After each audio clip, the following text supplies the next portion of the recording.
We've all heard the phrase, "It's the little things that count." Now, while this impressive trestle is certainly not a little thing, Bill Thompson's fascination with the hobby is centered around the little things. Bill's dad had a lot to do with his interest in this hobby. I guess it all started, like so many of us, with my dad. And when I was a youngster, probably 6, 7, 8 years old, we started, and he was a little bit more into it than a lot of the dads in the neighborhood. And so we had the first elevated track and mountains and plaster of Paris and so forth. And I always thought someday, if I had the time and if I had the resources to do it, I'd really like to make a really terrific layout. What Bill ended up with is indeed a really terrific layout. How he got started building his layout is an interesting lesson for anyone who wants to build a layout but doesn't know where to start. I just decided a couple years ago that I really wanted to do something special. And I started reading everything, O-Gauge Railroad magazine, every magazine I get my hands on. I went to some shows in the area, went all around Orange County, went up to LA. I started asking people, how in the world would I go about building something? Now, I guess the other great thing was we moved into a home here 4.5 years ago, and when we decided to build this house, I talked my wife into having a train room. Now, in fairness, I don't think she had any idea what we were talking about, because I wanted a big room, but at the same time, I didn't really explain to her what was going to happen. She knew about model trains, but she had no idea what we were going to do here. So once I had the room and once I had the time, now I had to figure out how in the world was I going to do this. And that was part of the adventure that was a lot of fun. I asked a number of people at a couple of the shows I went to, and the name of the train track and Brian Keck came up more than once. And so I decided to pick up the phone and call, and I went up and paid him a visit, and I got a chance to meet his pal Jake Johnson, who spent a lot of time together. They've done layouts together. And then we started designing. They built a clay model for me. I knew I wanted to have a lot of bridges and a lot of structures. I'm fascinated by that. I studied civil engineering in college. My degree is in civil engineering. So bridges and all sorts of structures that fit in and around a railroad, to me, was just exciting. And so we started off wanting to have a lot of girders and a lot of steel and a lot of timber and stuff like that. I wanted most of the room to be a railroad. I didn't need to have a lot of space to walk around. So, what you see is pretty much what came out of that early thinking, and I'm really excited by it. I can't believe we've got a life-size layout right here in my house, and I love it. Bill's working career had nothing to do with the railroad industry, but his interest in modeling goes back a long way. My working life was completely separate from anything to do with the railroad or probably any of my hobbies and interests. I was in the financial business, in the investment banking and then the investment management world, and I ran a company for 17 years as CEO. So most of my working life was always involving people and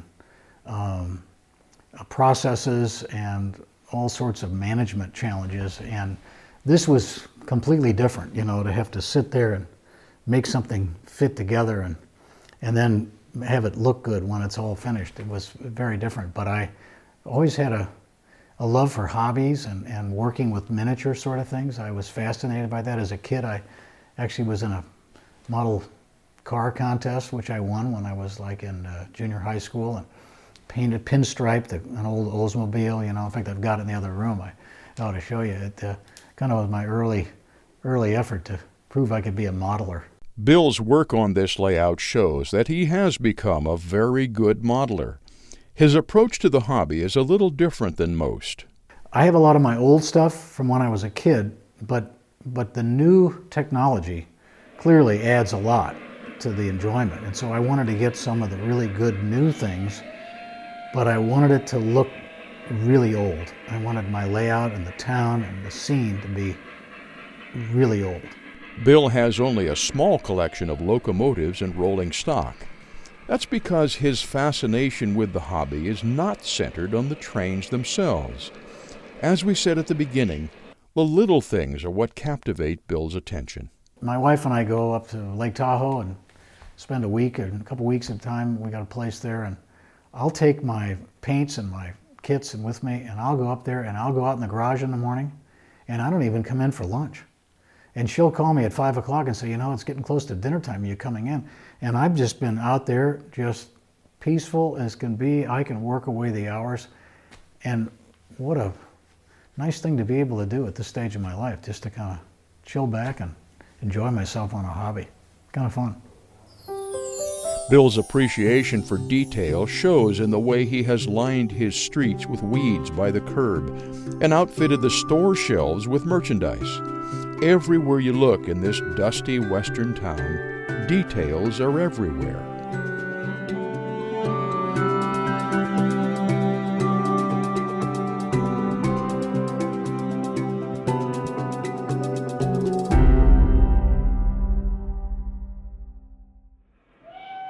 Bill lives in Southern California, and his scenery reflects the somewhat barren look of this part of the country.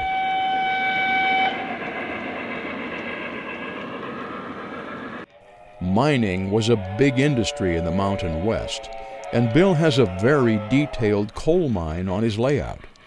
Western mines were laid out a little differently than a typical eastern coal mine, and it was here that Bill first tried his hand at scratch building a structure. It's a shed that has a corrugated metal roof, and the sides are pretty well dilapidated. In fact, one part of it actually had an event of some kind, had a fire, and I've got it where the sides, the wood pieces are all, the timbers are all burned and charred, and it was a mining shed which has now been abandoned. It looks abandoned, all right, but the mine is still going strong. Out on the railroad, there are several impressive bridges.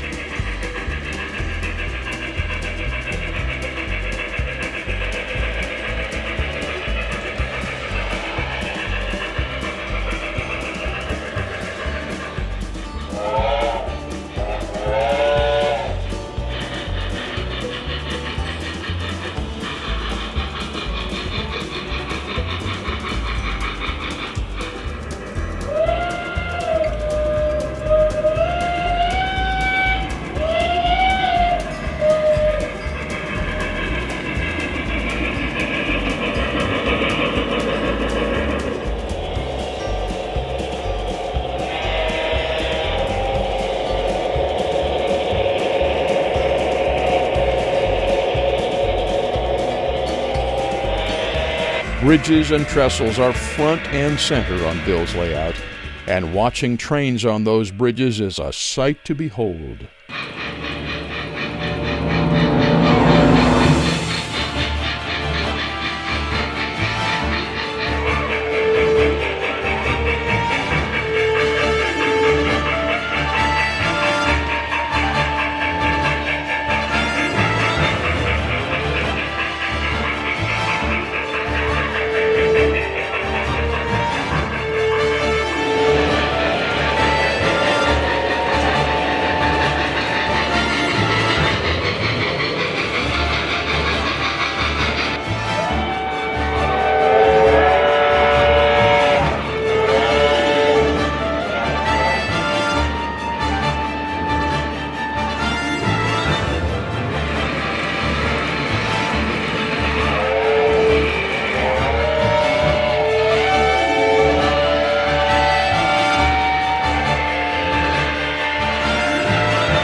While the bridges on Bill's layout are impressive, there's a lot more to the layout than just the bridges. Bill's fascination with the hobby really does get into the little things, the details that make scenes come alive.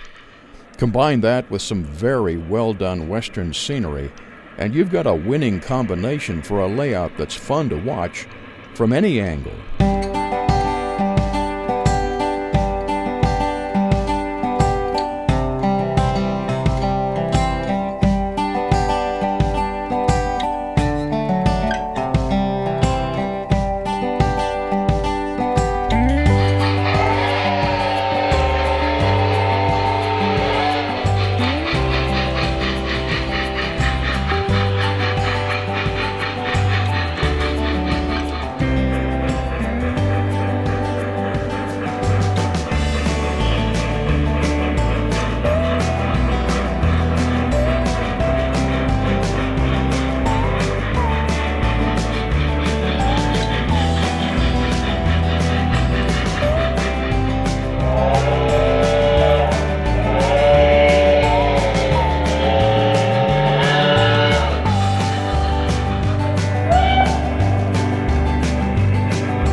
Bill lives near Hollywood and has a few friends in the entertainment industry.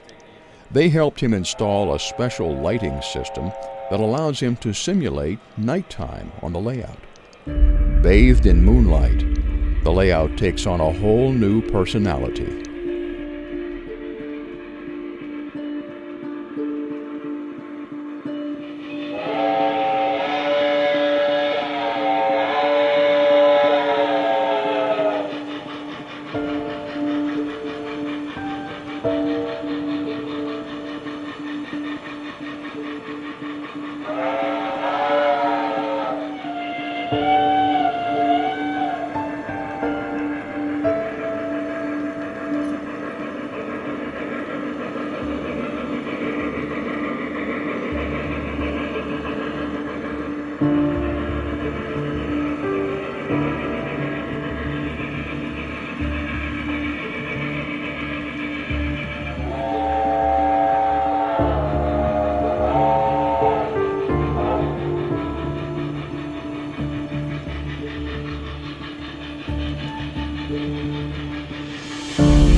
I find that I don't do this every day. It comes in spurts. And I think that's a good thing. You know, I can go out of town, I can travel, I can have fun, I can be involved in business, my board meetings. But then if there's a 2 or 3 day gap in there where I'm okay on time, I can do a lot of work on my train. You know, it just kind of fits in the nice compartments. That's kind of a nice thing. Because some things, if you have to do it every day, you might burn out. I'll never burn out on this because I can just not come down here for a month if I don't want to. But I want to come down here and turn this thing on and get the engine going, you know, and fire up the smoke and maybe even start a new kit or work on something, add a couple pieces. So it kind of fits into a nice part of my life. It works out pretty good. You really have to learn from somebody else. You can't just do it all yourself. The magazines, the do-it-yourself videos are really helpful. But when you kind of get tested out by one of your colleagues and they can kind of hold you to a standard, that's pretty good. My kids and my grandkids don't see me as Grandpa, the model train guy. You know, they see me as I do a lot of traveling, run businesses. So to see me standing there in front of my layout and having shown them the little detailed parts and pieces and the structures we've done makes me feel pretty good. It's kind of like I've kind of gone out of one suit into another suit, and the suit I'm in as a modeler is just kind of the guy on the street here that sits here and paints and works and puts things together. It's kind of fun. Bill has a soft spot in his heart for kids, especially troubled children. He's had the unique opportunity of sharing his layout with an autistic child. And children that are along various parts of the spectrum, in some cases, can really appreciate the level of detail. In other cases, just the motion and the movement and the sound of the train is so fascinating to them. And to have a child come in here and see this and then just zero in on something, some part of the layout, you know, whether it be the water tower or whether it be one of the buildings or the engine as it comes by. It's a wonderful thing to see their expression.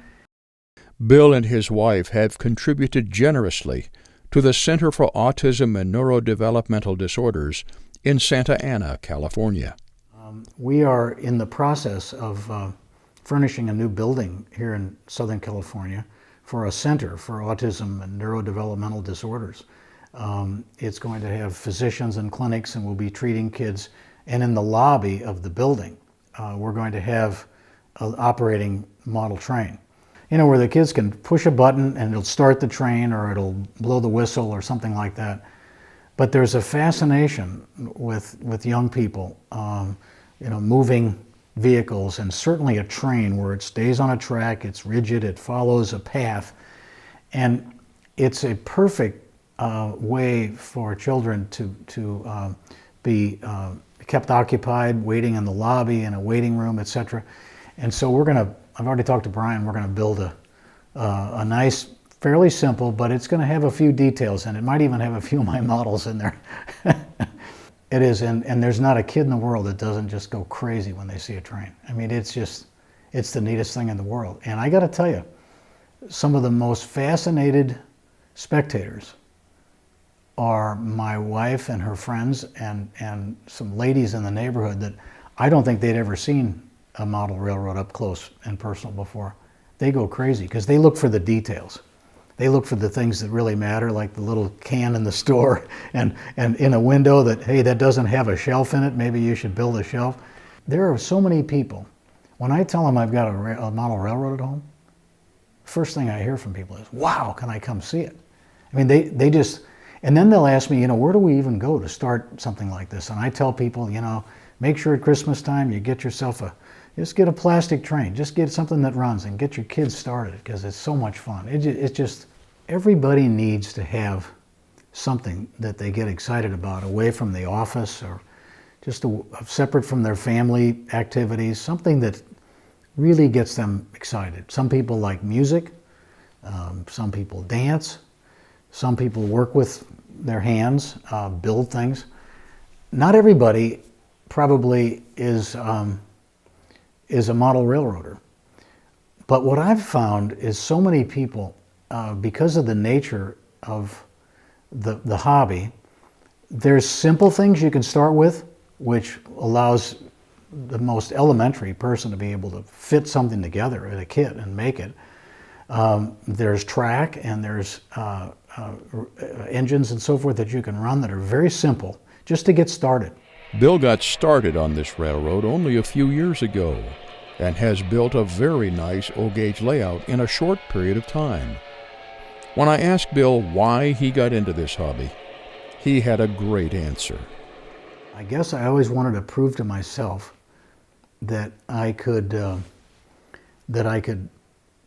of operate at a pretty professional level with models and the miniatures, and have somebody say, that's a good job, that's okay. And when Brian and Jake, the first couple of times after they saw some of my work, they actually said, hey, I think you know what you're doing here. That's pretty good. And so I felt good about that. It's just a great hobby for people, and so it's been really exciting for me.